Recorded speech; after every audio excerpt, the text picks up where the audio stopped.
a lot of different experts on it because we do webcasts that answer your questions and because we want to put you in touch with the experts. And that's what we're going to do every Saturday here on Your Money and Your Life. And I'm delighted to welcome Claire Mackay, who was Financial Planner of the Year not so long ago. And she's from Quantum Financial. And we're going to talk superannuation today. Claire, welcome to the program. Hi, David. Thank you. Look, superannuation is incredibly topical at the moment. It's very political as our politicians in this session of Parliament are going to really negotiate between each other on the changes that are being proposed. First up, just give us an understanding of what the government is trying to put through here in terms of superannuation changes. Well, it's really important for everyone to understand that they have changed their mind yet again. And this is the problem with superannuation, is that the law is constantly changing. So what the government, what the Treasurer has now released is changes from the budget earlier this year, but we've now got some clear numbers and some clear deadlines. And it looks like both sides of politics are going to agree to this. This means that the scare campaign, the horrible news that it was going to be backdated back to 2007 is not going to go ahead, which is great news for everyone. But it does mean that the laws are a little bit different to what we've had in previous years. What you're allowed to do now is, out of your post-tax money, you'll be able to put in $100,000 into your superannuation, and you're allowed to bring that forward by 3 years, so putting in $300,000 in one go, say if you come into an inheritance or something like that. Yep. The other big change is that in your pre-tax money or your salary sacrifice, you're able to put in $25,000. And this is less than what you currently can put in, up to $35,000. So now that depends on your age, doesn't it? Yes. One thing that they have changed is that once you turn 65, you have to meet the works test, which means that you have to be in gainful employment, and it has to be paid employment. So you have to work 40 hours over a consecutive 30-day period. So superannuation So you can't do that in pieces, because we would have a lot of listeners saying, you know, over 60 who might have a part-time job and might do, 10 hours a week or 12 hours a week. Yeah, well, over 60, as long as you're not over 65. So right. Up to age 65, there's no works test requirement. But No. once you turn 65, then you have to actually have this employment component. Right. And if you work 10 hours a week over the course of 30 days, if you can make sure that you can do a total of 40 hours, that's great. But right. if you don't do enough hours, then you can't put money into super. Right, okay. All right, so they're the two big ones. What have they backed down on? They've backed down on the lifetime cap, which is the $500,000 of post-tax money that you could put into super, including all the things you've done since 2007. They've backed down on that. What they have not backed down on is that the tax exempt or the tax-free component of your pension is a maximum of $1.6 million.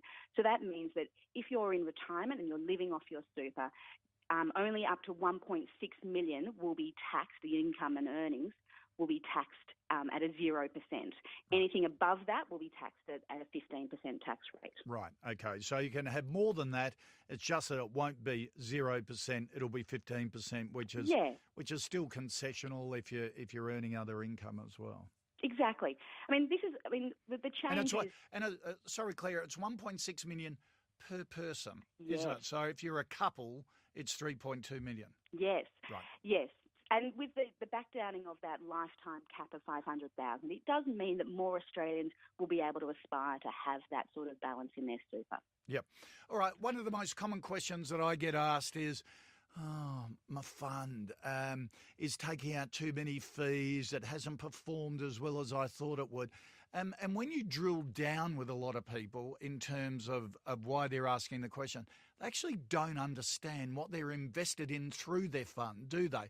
So the first step is really to read your statement that you sent to either 6 monthly or annually and find out what on earth your money is doing and where the option it's being invested in.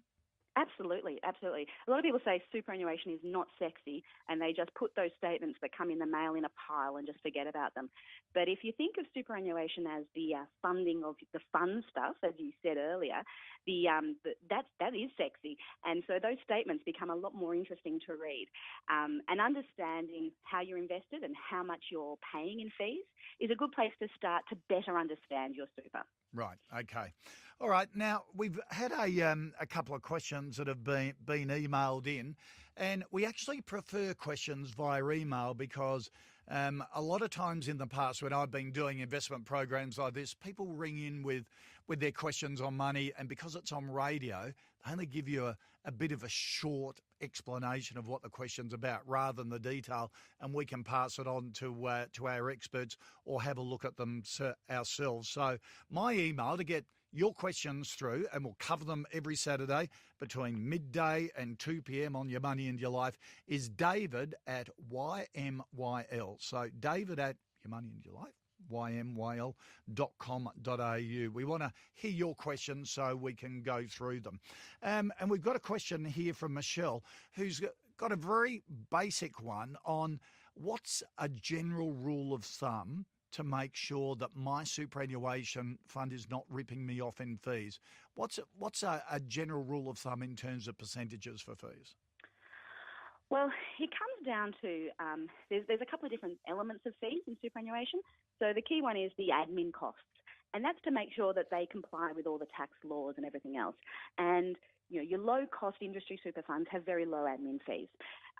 Your employer funds might have more admin fees, but they provide more options generally, and your employer may pay for some of those fees. So what we generally say is when you add up all the different levels of fees, you're really wanting to be paying no more than 2% in fees, and that's quite a high level. Yep.